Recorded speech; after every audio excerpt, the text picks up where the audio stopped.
Ever wondered how to surprise your opponent right from the very first moves? Today we're diving into the bishop's opening, a powerful and underrated weapon for white. The bishop's opening arises from the standard first moves pawn to e4 and pawn to e5.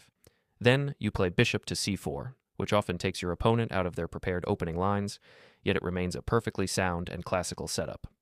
The most common response you'll encounter from black is knight to f6. This move develops black's knight and puts immediate pressure on the pawn on e4. There are a few good ways for white to handle this. One of the simplest is to play knight to c3, developing your own knight and reinforcing the center. If black then responds with bishop to c5, another natural developing move, you have an interesting option. Instead of playing the typical knight to f3, you can choose to play pawn to d3. This delays the development of your kingside knight, but for a good reason. When black continues with pawn to d6, you can now play pawn to f4. This move starts to build pressure on the kingside and gives you several promising options in the middle game. For example, once you castle kingside, your rook may support an open f-file, or you may push the f-pawn further to f5, gaining space and attacking chances. Overall, this setup leads to a flexible and aggressive middle game plan, offering excellent opportunities for launching a strong kingside attack. Later on, this setup starts to resemble an improved version of the king's gambit. You play pawn to f4, just like in the king's gambit. But in this case, it is not a sacrifice because your pawn on f4 is fully protected. That means black cannot simply capture it and gain an advantage. What makes this even more interesting is the hidden trap you're setting. After you play pawn to f4, which may look unusual since you haven't played knight to f3, the more traditional move, your opponent might think it's a mistake and try to punish you with knight to g4. Now, the bishop and the knight are coordinating an attack on the f2 square. This can look threatening. Either bishop takes f2, which checks the king, or later knight to f2, hitting the rook and putting pressure on the queen on d1. It seems unpleasant for white at first glance, but here comes your powerful reply. Pawn to f5. This move grabs more space on the king's side and also shuts down black's idea. With the pawn on f5, you now block the diagonal of black's bishop, cutting off its support for the knight on g4. Suddenly the threat collapses, and you've gained time and space in return. So now, if black plays any random move, you can simply capture the knight on g4 with your bishop. Because of this, black is more or less forced to continue with knight to f2. At first glance, this looks fantastic for black. It's a fork. The knight attacks both your queen and rook. Black likely feels confident here, thinking they're on the verge of winning the game. But then, you respond with a brilliant move. Queen to h5. Suddenly, out of nowhere, you begin an incredibly strong kingside attack. The threat is simple but deadly. Queen takes on f7, supported by your bishop on c4. That would be checkmate. However, black might think it's no problem. I'll just castle kingside, they assume, not realizing what's coming next. Now you continue with bishop to g5, bringing yet another piece into the attack and applying direct pressure to the black king's position. At this point, black is in trouble. Their queen is under attack, and they can't push the f-pawn to block or escape because that pawn is pinned. Moving it would expose the king, which is illegal according to the rules of chess. All of this happens fast, and from what looked like a strange setup, you've launched a devastating attack. At this point, black has no choice but to move their queen somewhere safe. Once they do, you continue increasing the pressure by bringing in more pieces, specifically by playing knight to d5. From this central square, your knight immediately threatens the pawn on c7, which would be a fork on the king and rook. But there's more. There's a hidden trap behind this move, one that most opponents won't notice. And even if they do see it, they'll find it nearly impossible to stop. Let's say black finally decides to capture your rook in the corner. At first glance, this seems like a win for them. But instead of taking the pawn on c7, which is tempting, you go for a much stronger and deadlier move. Knight to f6, delivering check.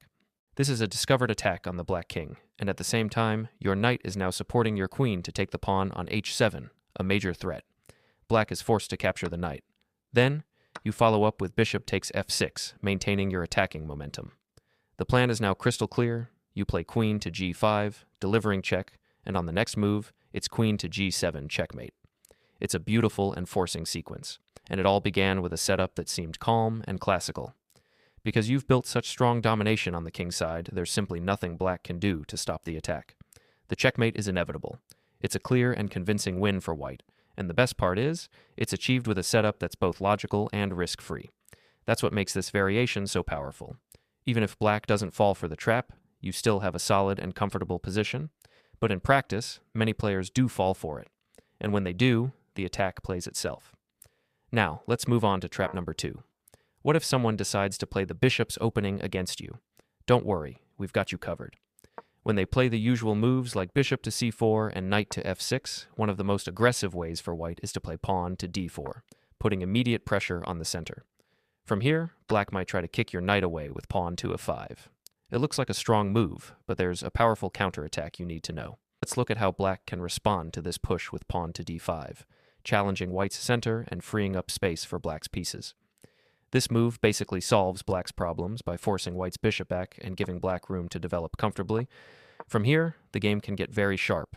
White might try to hold the center with pawn to f3, but black has a spectacular response with queen to h4 check, followed by a stunning pawn push to d3 that opens lines for black's bishop and knight, leading to a quick, beautiful checkmate in just 10 moves. It's an amazing example of how even natural, sensible moves can be met with deadly tactics if you know the right ideas. The next trap is really funny. Let's switch back to the white side. This one's a favorite of mine. After bishop to c4, if black plays knight to f6, white continues with knight to f3. One of the most played moves by black here is bishop to c5, which looks natural but is actually a blunder. It seems like a symmetrical position, but white can now capture the pawn on e5. If black castles or plays passively, white simply pushes pawn to d4, gaining strong central control and attacking the bishop on c5. Black's only chance to stay in the game is to recapture the pawn on e5, trying to copy white's moves. But here comes the surprise. White plays bishop takes f7, grabbing the pawn and exposing the black king for a powerful attack.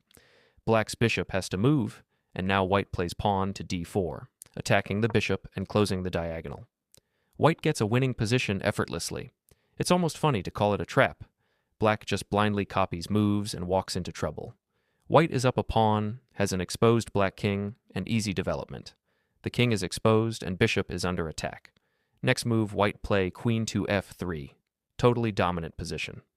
Now going back, if instead black takes the pawn on a4, you play knight to c3, entering a reversed Stafford gambit.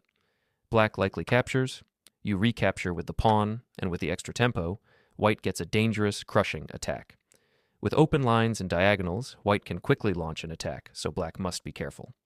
The main threat is knight takes e5, so black often plays knight to c6 or pawn to d6. Both fail. White can either go knight to g5, threatening pawn on f7, or immediately play knight takes e5. If black recaptures, bishop takes f7 deflects the king, and after bishop to g5, the queen is lost. If black instead plays queen to e7, it looks like white's knight is pinned. But white plays knight takes e5 anyway, it's protected. After king moves, white castles. Now queen takes e5 is forced, and white plays rook to e1, targeting the queen and preparing rook to e8. After king to d7, queen to g4 followed by bishop to d5 leads to a forced mate.